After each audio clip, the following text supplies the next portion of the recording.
Hi, I'm Cody Waite with Weight Endurance here at Session 6 Sport Performance to demonstrate one of 3 of our push-pull movements that we do in our base builder training programs, strength training programs. We have 3 push and pulls, the first one being an overhead pushing and pulling motion, and the second one being more of a horizontal pushing and pulling motion, and the third one being a lower kind of vertical pushing and pulling motion. So today we're going to talk about this overhead pushing and pulling. There's 2 basic movements. It's going to be an overhead press with either dumbbells or barbells is the most common ways to do that. And then also a push or a pull up, which is an overhead pulling motion, and a couple variations for that as well. So we'll get right to it with the pushing motion overhead. So an overhead press is fairly straightforward. You can use dumbbells. That's one of the most common and easiest to use. Make sure when you're picking up, especially as they get heavier, you're using good deadlifting mechanics so you're not straining your back, bending over, picking up the dumbbells. But basically, you're going to get these dumbbells up right on your shoulder. You can go outward if you prefer. I like it more this kind of internally rotated position. And you're going to just simply push these dumbbells right overhead. Okay? Some key points to remember and to think about is really keeping your core, especially your anterior core, but really your entire core tight. We don't want any kind of wobbling going on. We don't want to, endanger our back in any way. Some other things kind of in line with that as well is when we push overhead, we're keeping perfectly straight torso, hips, ankles, shoulders all together. We don't want any, as the weights get heavier, a lot of people tend to arch their back a little bit to get this up. We don't want any of that. That definitely can cause some problems for the back down the road. So again, it's get them up to the shoulder. This is starting position.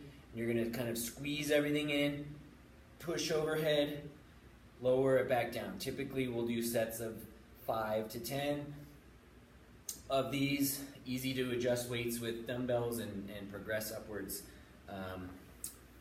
as you make progress. Barbell, it's the same idea. You're going to start in a squat rack. Here, you're going to scoop the barbell up into this front rack, front squat type of position. Very similar to what we had with the dumbbells. And again, same mechanics. You're going to tighten everything, squeeze everything in, push the bar up overhead, lock it out, lower it back down. Pretty straightforward. Same idea though, you want to keep that core tight. You don't want any arching in your back. And you want full lockout here. This is not good. You want full lockout of the elbows as 1 rep, and you bring it back down. Typically similar, if not the same, rep counts for those as well, anywhere from 5 to 10, maybe 12 within our program that you're following. And you go from there. So that's our overhead pushing motion. Now our overhead pulling motion is the pull-up. Pretty straightforward, classic exercise. You just need a pull-up bar overhead. You grab onto it, pull yourself, get your chin over that bar, and up you go, okay? Now, pull-ups are not easy for everyone to do. So some other modifications, if your pull-ups aren't there, if you can't do any or you can only do a couple of them and we need to get a little bit higher rep counts in. Some modifications are going to, probably the first one back is using a band like this or some sort of assistance device. In this case, you put your foot through here and it essentially removes some of your body weight, making it easier to pull yourself up and down, depending on the tension of the band or how many bands you use.